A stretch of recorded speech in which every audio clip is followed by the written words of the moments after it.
I looked around at the faces of my family seated along the mahogany dining table and took a deep breath. My husband, Darwin, my father, Dan, my mother, Amber, and my older brother, Greg, had all gathered for what was called a family meeting. Outside, the spring rain continued to fall gently, and the droplets trickling down the window panes created a strange harmony with the tension inside the room. I felt my fingers trembling and clenched my fists under the table. My name is Stacy Taylor.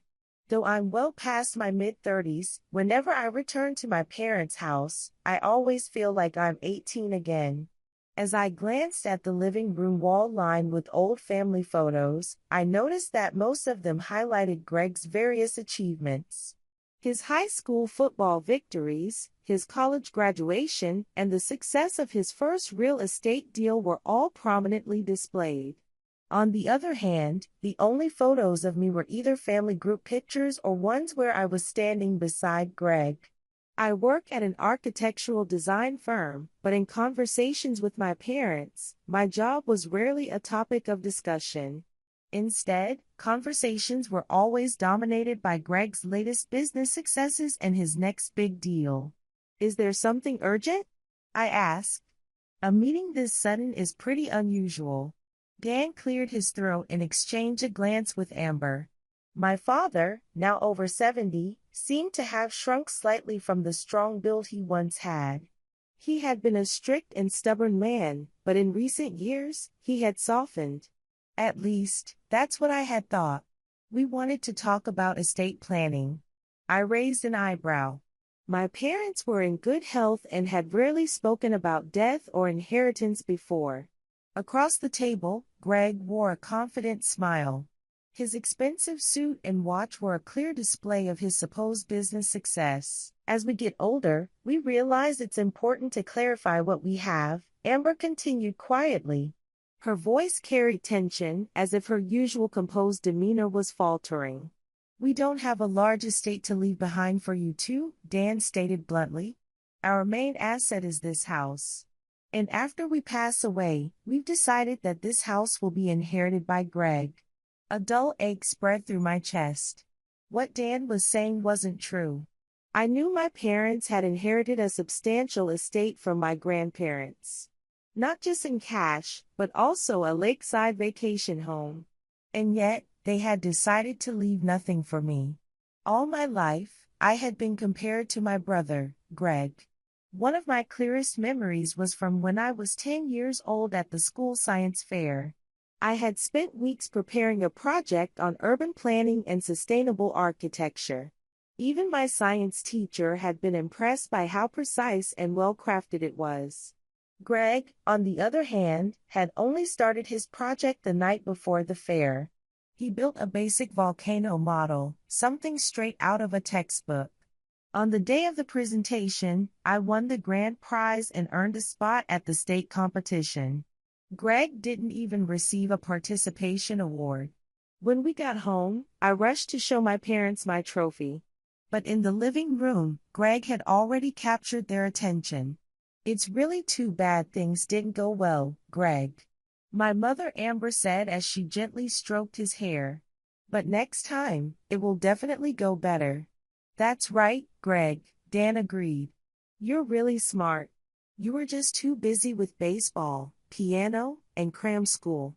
I stopped in front of the door, suddenly feeling the trophy in my hands grow heavier. With a bright smile, I pushed open the door and said, "Look! I won the grand prize." For a moment, my parents looked at me. "Oh, I see," Dan said. "That's good." Then he turned back to Greg. "Greg had a chance to go to the state competition, too," Amber sighed. "He's actually much better at science than you are." And so, my trophy was placed in the corner of the living room shelf. Meanwhile, Greg's participation medal for baseball was displayed in the center.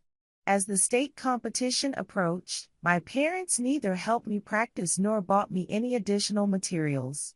I prepared alone, and my school teacher was the one who took me to the venue. I won the state competition. A small article about it even appeared in the local newspaper. But that same weekend, Greg's baseball team placed third in the regional tournament. That was all my family talked about at dinner. My success was dismissed as just good luck. By the time I reached high school, the gap had only grown wider. I graduated at the top of my class, won an award in a national architectural design competition, and received scholarship offers from top-ranked universities. Meanwhile, Greg had above-average grades and was admitted to the local state university on a sports scholarship. Greg has a natural talent for business. My parents insisted. Amid such a life, the only solace I had was my grandfather. Every summer, I would visit the lakeside vacation home with him. My parents and Greg often stayed behind. For me, those visits were heaven. My grandfather would spend hours looking at my architectural sketches, giving me advice, and truly appreciating my talent. "You have a special eye, Stacy," he would always say. "You can see the soul within buildings." The summer I was 13, while my parents were attending Greg's regional baseball tournament, I stayed at the vacation home with my grandfather. That weekend, he took me to a local architectural exhibition. For the first time, I saw the works of female architects. "Look, Grandpa! Women can design such amazing buildings too." My grandfather smiled gently. "Of course, Stacy. And you can do the same. In fact, you'll create something even more remarkable." On the way back, he said to me, "The view from this vacation home is my treasure." He continued, "This house is filled with precious memories of you and me. One day, it will be yours." A few years later, the summer I was 17. It was the last summer I spent at the lakeside vacation home. My grandfather's health was deteriorating, but he still made time every day to look through my sketchbook. "One day, you will design magnificent buildings," he would say. One quiet evening at dusk, as we sat together on the pier, he took my hand. "Remember this, Stacy. You don't need to be compared to anyone. You shine with your own light." And just a few days before he passed away, in a weak voice from his hospital bed, he quietly said, "One day, make that vacation home your place." I still vividly remember the reading of his will after his passing. He had given clear instructions that his estate was to be divided fairly among the entire family. Where had that promise gone? I asked. That doesn't make sense. What happened to the assets Grandpa left behind? What about the lakeside vacation home? My voice trembled slightly with frustration. You must have inherited a significant amount of cash along with it. Grandpa told me he wanted me to have that vacation home one day. Amber's expression darkened. For a brief moment, her eyes flickered toward Greg, as if some unspoken signal had passed between them. That money is for our retirement, Amber answered defensively. If you ever need help in the future, Greg will be there for you. She clenched her hands together and looked toward Dan instead of at me. It felt like a rehearsed response. I turned to my brother. Greg wore a smug smile. He placed his wine glass on the table and leaned forward. Don't worry, Stacy. If anything happens, I'll take care of you.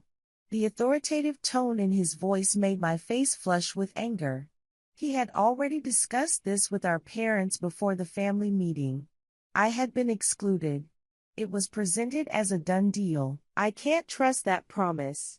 Besides, I am perfectly capable of taking care of myself, I said, my breath coming faster. I have a solid career and income at the design firm. I don't need Greg's charity. Darwin and I drove home in silence. The heavy rain pounded against the windshield, mirroring the turmoil inside my head. The modern house we lived in was my very first architectural project. When we decided to build a home after getting married, Darwin had believed in my talent and entrusted the entire design to me. This house carried my heart and soul. A house my parents had never once visited. They never care about me. They're too busy visiting Greg's new condominium. I muttered bitterly as I stepped inside. I turned on the living room lights and slipped off my shoes. Then, suddenly, I burst into tears. Darwin said nothing. He just held me. Can you believe it? They're leaving everything to Greg. Even the lakeside vacation home, everything is going to him. I finally voiced it. Grandpa wanted his inheritance to be shared equally between us. Darwin gently kissed my hair. After 7 years of marriage, he understood this deep pain of mine. The struggle of constantly seeking my parents' approval. The suffering of living in my brother's shadow. Maybe we should look into this, he said, sitting on the sofa and handing me a cup of tea. If there was an official will, there must be a record of it somewhere. The next day, I couldn't focus at work. Even in the middle of meetings, my thoughts kept drifting back to my parents' betrayal. During lunch, I called my college friend, Nicole. Nicole was a well-known family law attorney. Of course, if the will is a public record, I can look it up, Nicole said. And also the property deeds. Give me a few days, and I can find out. I spent the next few days in anxious anticipation. At night, I was haunted by nightmares. In one dream, the lakeside vacation home was sinking in a flood, and as I called out to Greg for help, he only stood on the shore, laughing. And every morning after waking from those nightmares, I would always recall the time I cared for my mother after her injury. 3 years ago, my mother had fallen down the stairs and fractured her leg. She was bedridden for 5 months. Unable to walk, she couldn't manage anything around the house. During that time, I visited my parents' home almost every day. Since my mother couldn't climb the stairs, I remodeled the first-floor living room into a bedroom for her. I drove her to and from the hospital, prepared dinner, and managed her medication. Greg only called occasionally to say he was concerned. At the time, my parents seemed grateful for my efforts. But now, I realized that it was nothing more than an illusion. A few days later, Nicole called me, followed by an email confirming my worst fears. Look at this. With trembling hands, I showed the documents to Darwin. Attached to the email was an official copy of the will and the real estate records. A will had already been made. The house, the vacation home, the savings, the insurance money, everything goes to Greg. I have been left with nothing. Darwin stared at the screen, his eyes darkening with anger. He, too, had a strong sense of justice. When was this made? He asked quietly. 3 years ago. Right after my mother fractured her femur. I answered bitterly. And then, my eyes widened at the date. When I was visiting the hospital every day, helping around the house.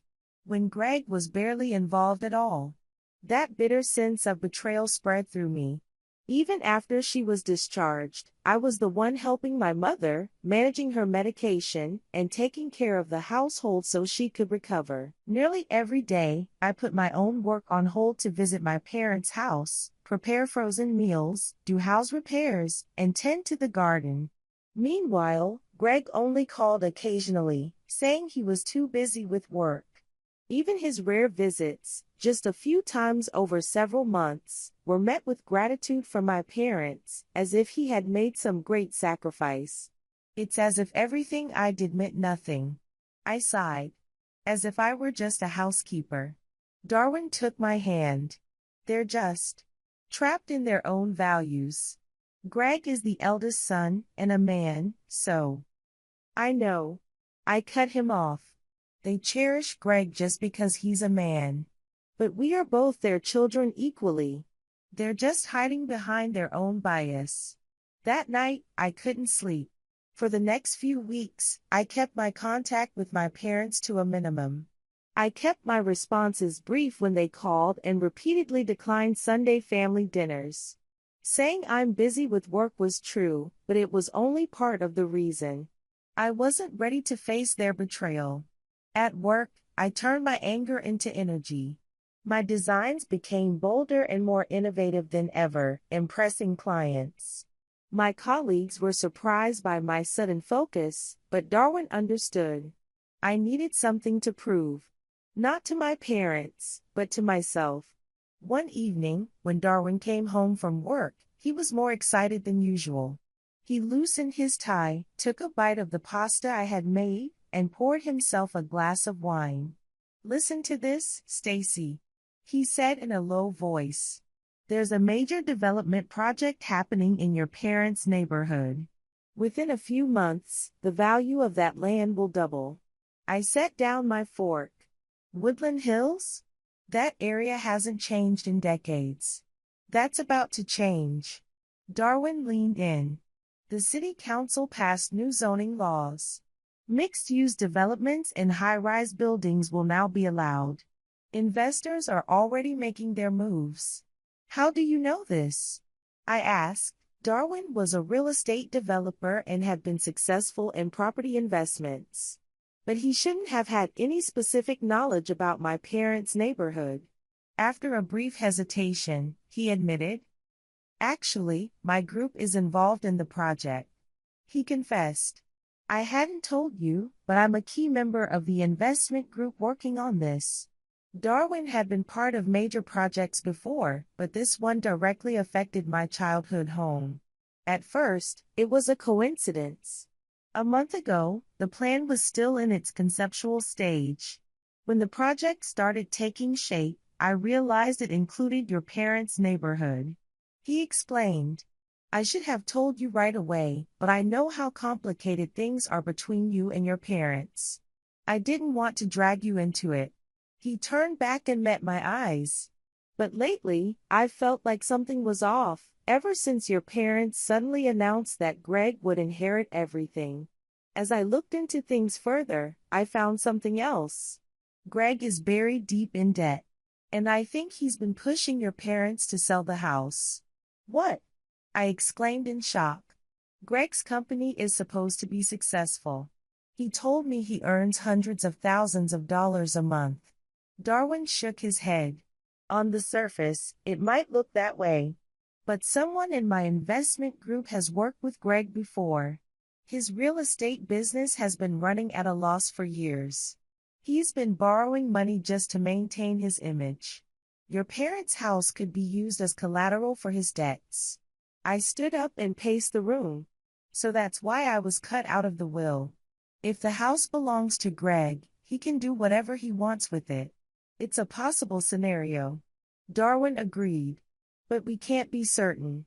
The next morning, I woke up with my decision made.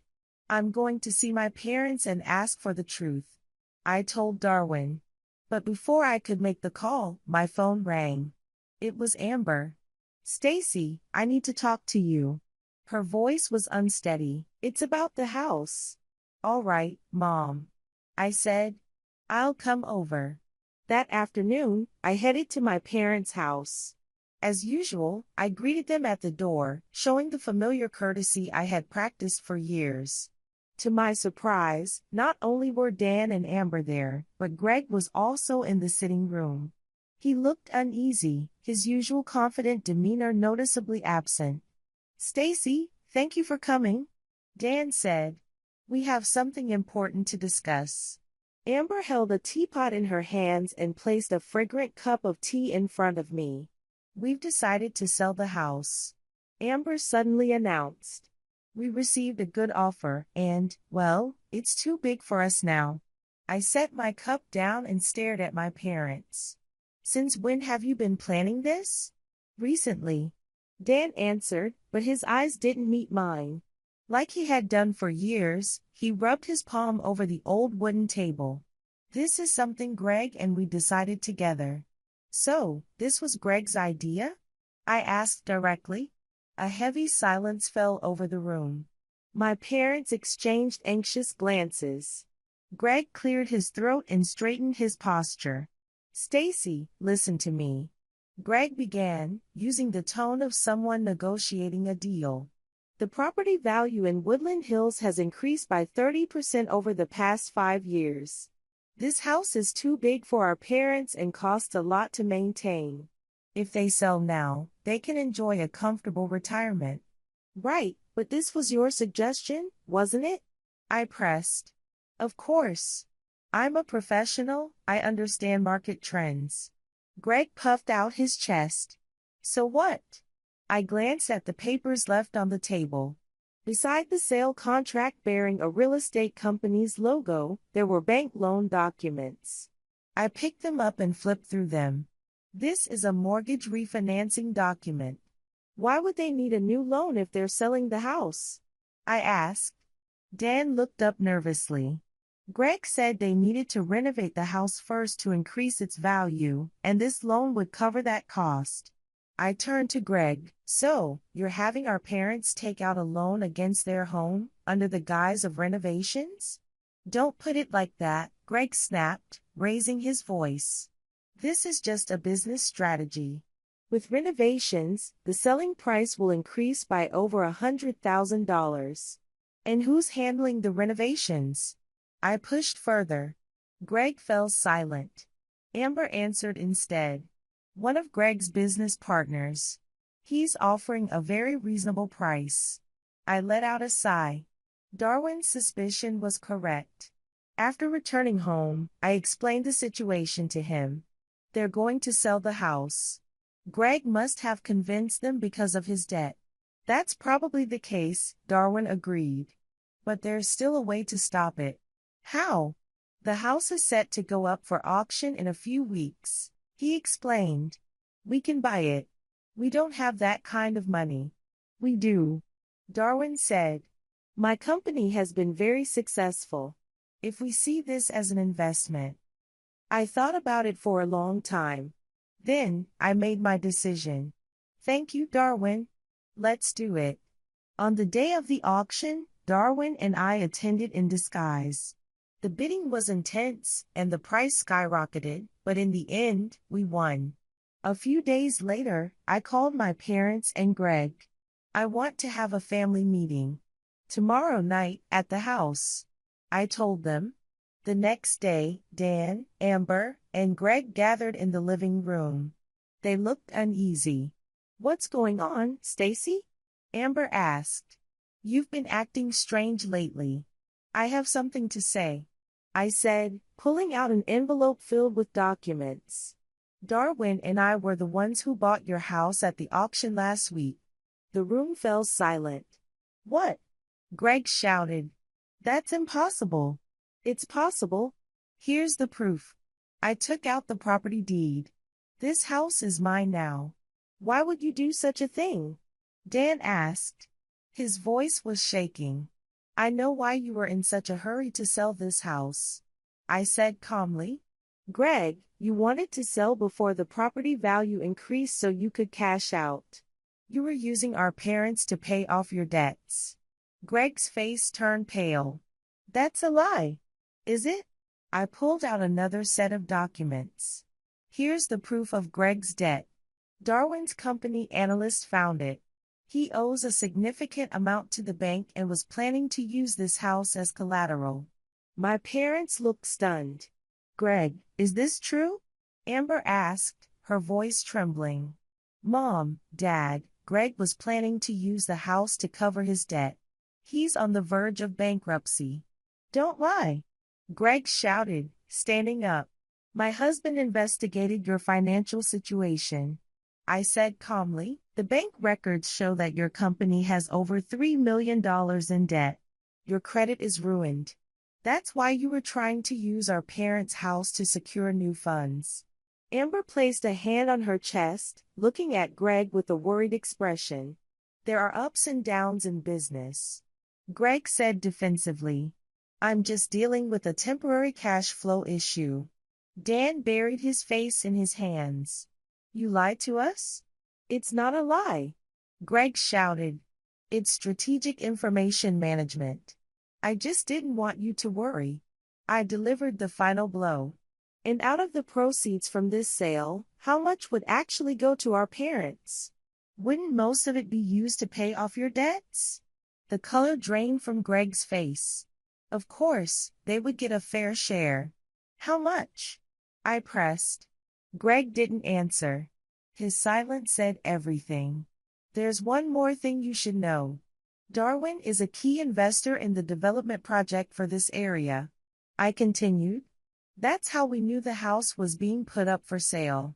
And I also knew that you removed me from the will. If you had followed Greg's plan, Mom and Dad would have been drowning in debt instead of enjoying their retirement. Amber started to cry. Dan looked utterly exhausted. Stacy, not now. I raised my hand, cutting off my father's words. I'm not planning to demolish this house. Instead, Darwin and I have revised the development plan to preserve the house while redeveloping the surrounding area. I revealed the modified blueprint of the development plan. But there are conditions. What conditions? Dan asked. First, a new will must be created, dividing all assets equally between Greg and me.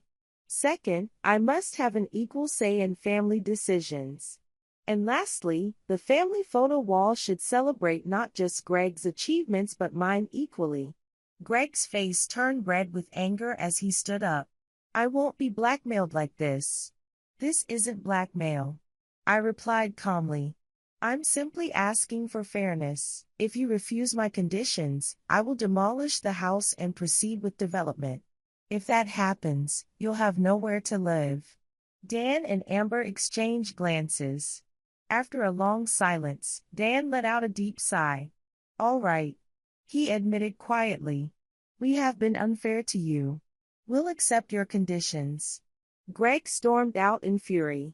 Amber approached me, crying. I'm sorry, Stacy. She sobbed. We were wrong. I maintained my composure as I replied. I hope we can build a different relationship from now on. When I returned home, Darwin was waiting. How did it go?